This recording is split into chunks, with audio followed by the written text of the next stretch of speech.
Donc là nous voilà dans la partie lagunage. Donc là vous connaissez déjà mon pré-filtre.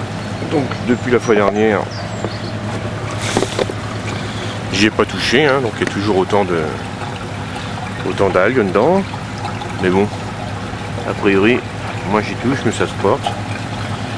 Et je dis, vous verrez dans quelques mois dans quel état il sera. Donc à l'entrée du lagunage, nous pouvons apercevoir tout en premier la fougère aquatique. Hein, donc elle est juste en surface, hein, donc elle forme une espèce de croûte avec ses racines, hein, et ça simplement en surface, elle récupère l'humidité du lagunage. Donc après, ensuite, nous avons ici un Lythrum salicère. Hein, donc ça monte quand même à 1,50 m, des fois 2 m. Hein. Ça fait des belles fleurs roses, un peu genre du lilas. Hein. Donc ce que je préconise, c'est qu'une fois que les fleurs ont fini de fleurir, qui sont fanées, il faut les couper, sinon ça s'égrène partout et vous en avez un peu partout dans le jardin. Donc c'est une très belle fleur, mais il faut quand même la contrôler. Hein. Donc sinon, après, nous avons ici un Carex riparia. Hein, donc comme le Carex morovi, il fait des espèces de petits joncs marrons. Hein, et arrivé à un certain temps, à un moment, ils seront recouverts d'un espèce de duvet jaune. C'est très joli. Derrière, nous avons des Acorus. Donc les deux pieds qu'il y a derrière, c'est les Acorus calamus. Hein, donc là, c'est pareil, ils sont en pleine progression. Et devant, nous avons un Acorus variegata. Bon, mais a priori, il se plaît pas trop dans le lagunage. Hein, donc je pense que pour un bien, il faudrait que je le mette ailleurs. Ici aussi, au pied de la lanterne japonaise, vous avez aussi de l'iris Camphéry variegata. Donc lui, c'est pareil, il est fleuri violet. Nous avons les iris pseudocorus, hein, donc c'est des iris qui fleurissent jaunes. Un peu plus loin, nous avons la prêle japonaise qui, elle, a bien su s'implanter, qui a eu du mal, mais qui s'est bien implantée maintenant et qui déborde un peu partout. À côté des iris, nous avons un Typha augustifolia. Hein. Donc lui, il est planté dans un pot avec du substrat, hein, et ce pot est mis dans le lagunage. Donc j'ai fait ça car les racines des Typha sont dangereux pour les vaches. Donc pour l'instant il est dans son pot, mais bon là il va falloir que je le sépare un peu puisque ça fait plusieurs années qu'il est là et j'ai bien peur qu'il soit un peu trop serré.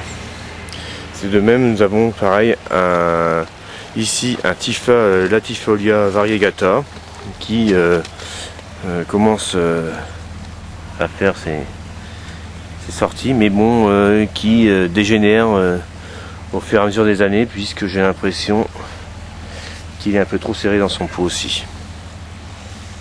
Et pour finir avec les Typha, donc j'ai aussi là un Typha minima, qui lui pareil est dans un pot pour éviter qu'il prenne trop d'ampleur. Mais là j'ai l'impression qu'il a dû sortir, puisque j'ai une légère pousse qui est ici.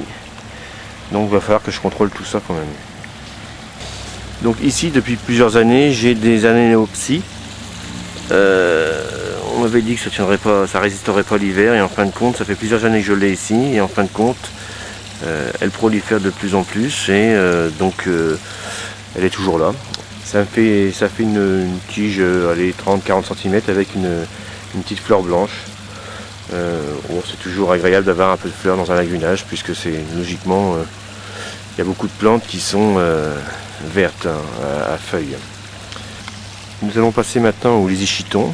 Donc le lysichiton, ça fait ce qui est assez impressionnant, c'est que on croirait que c'est, on se demande c'est quoi la fleur, c'est quoi la feuille, puisqu'on a l'impression que c'est la feuille qui devient blanc, et en fin de compte non, c'est vraiment des fleurs. Donc là j'en ai deux, hein. J'en ai un blanc qui se trouve ici, et j'en ai un plus loin là-bas qui est jaune, hein, qui pousse aussi.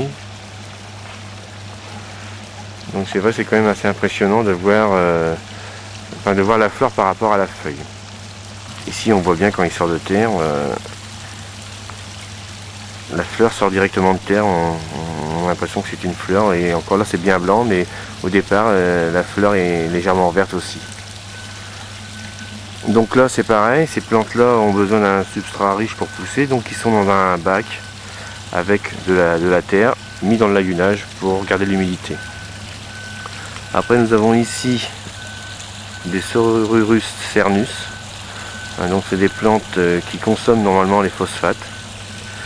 Donc j'ai mis un pied et puis il s'est proliféré un peu partout, j'ai des pousses qui partent un peu partout. Donc ça pousse relativement haut, ça fait 1 mètre, voire oui un bon mètre, et ça fait des espèces de petites grappes blanches très belles. À côté nous avons là une Ford palustri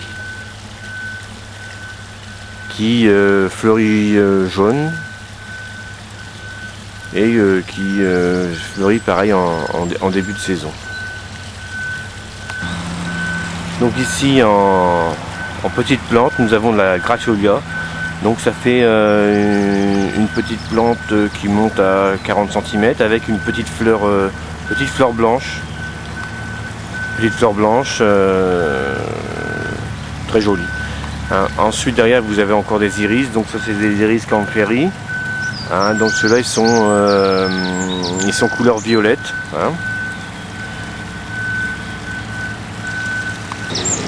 Ici vous pouvez apercevoir les jeunes pousses de Lichimachia tierciflora.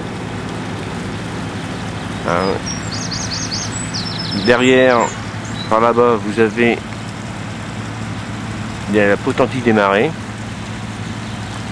Donc on peut regarder. Donc ça fait un beau couvre-sol avec qui change de couleur suivant les saisons. Donc vert au printemps et devient rouge pourpre l'hiver, c'est très joli. Après derrière là-bas vous avez la linaigrette, c'est ici ça. Donc ça c'est la particularité de faire des petites branches avec des plumets cotonneux. Ici qui pousse à peine mais qui a du mal là cette année, c'est la menthe aquatique, mais bon une fois que c'est parti après vous en êtes plus mettre, vous avez ici sur 1 mètre de circonférence vous avez de la menthe. Donc là derrière la menthe après nous avons du Ligillaria dentata, bon, qui est très apprécié des limaces et des escargots, donc est souvent un peu mangé de partout, mais qui fleurit, qui fait une belle fleur jaune. À côté là, pour orner un peu les pierres, c'est de l'aiguise des tomes, mais c'est très envahissant, il faut assez faire attention de la façon de réguler parce que vous en avez partout et ensuite c'est difficile à s'en séparer, mais bon, et en plus ça gagne partout. Après nous avons ici c'est pareil, c'est un Calta palustri à grosses feuilles. A priori il fait des grosses feuilles, à peu près la même fleur, un tout petit peu plus grande, mais il fait des grosses feuilles. Je trouve moins florissant que l'autre, que le sauvage qui est là-bas. Ici nous avons le Philly pendula. Ça monte quand même assez haut, ça monte à 1,50 m, 2 mètres de haut. Ça fait des fleurs blanches et ça sent très bon la vanille.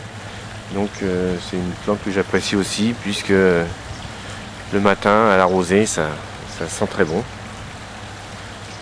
Ici nous avons un Joncus effusus. Donc lui cette année j'ai fait une petite coupe puisque bon il avait pris beaucoup d'ampleur et il m'empêchait un peu la sortie de l'eau vers mon bassin, quoi. Donc ça me ralentissait ma sortie d'eau, donc ça m'augmentait mon niveau dans mon lagunage et j'avais des perditions d'eau par rapport aux endroits les plus bas. Donc le tour du lagunage est terminé. Donc maintenant on va attendre le mois prochain pour voir un peu l'évolution.